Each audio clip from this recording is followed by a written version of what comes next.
कार्तिक शुक्ल पक्ष की एकादशी देवउठनी एकादशी के रूप में मनाई जाती है। यदि देखा जाए तो इस दिन तुलसी पूजन पूरे भारतवर्ष में किया जाता है। और यह क्षीर सा भगवान 4 मास के बाद इसी दिन जागे थे और इसी दिन से मांगलिक कार्यों की शुरुआत हो जाती है। विवाह आदि मांगलिक कार्यों की शुरुआत हो जाती है। और जो व्यक्ति तुलसी पूजन इस दिन देवशयनी एकादशी के दिन तुलसी पूजन करता है, उसको अनंत गुणा पुण्य की प्राप्ति होती है। और जो निसंतान दंपत्ति जिनको कोई संतान नहीं है, वो इस दिन तुलसी विवाह करके कन्यादान कर सकते हैं, तो उनको कन्यादान के समान ही पुण्य की प्राप्ति होती है। और आप तुलसी विवाह इस दिन संपन्न करा सकते हैं। कोई भी जो जिनके संतान है वो भी इस दिन तुलसी विवाह संपन्न करा सकते हैं। इसके लिए कुछ पूजन सामग्री की आवश्यकता होगी।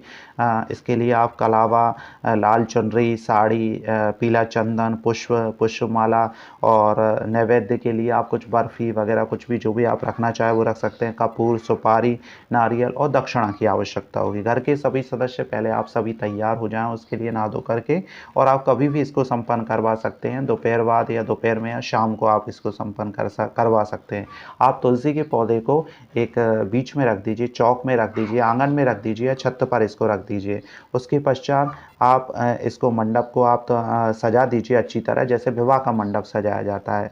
और उसके पश्चात तुलसी जी को लाल चुनरी आप जो भी है वो आप उड़ा दीजिए, और उनको साड़ी भी उड़ा सकते हैं। और सभी सुहाग की जो सामग्री है वो आप तुलसी जी पर चढ़ा दीजिए।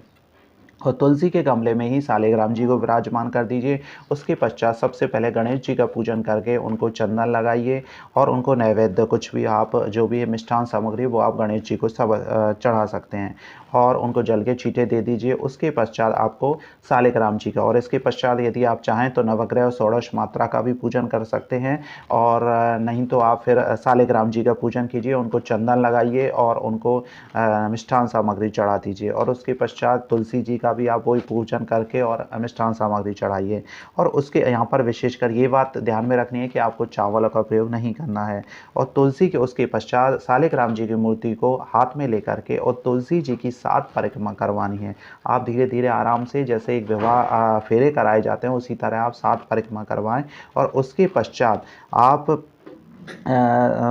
तो विवाह के जो भी रीति रिवाज हैं, मंगल गीत गाए जाते हैं, वो आप कर सकते हैं। और उसके पश्चात एक नारियल और दक्षिणा आप अर्पित करें, भगवान सालिग्राम जी को अर्पित करें। और उसके पश्चात आप कपूर से आरती करें।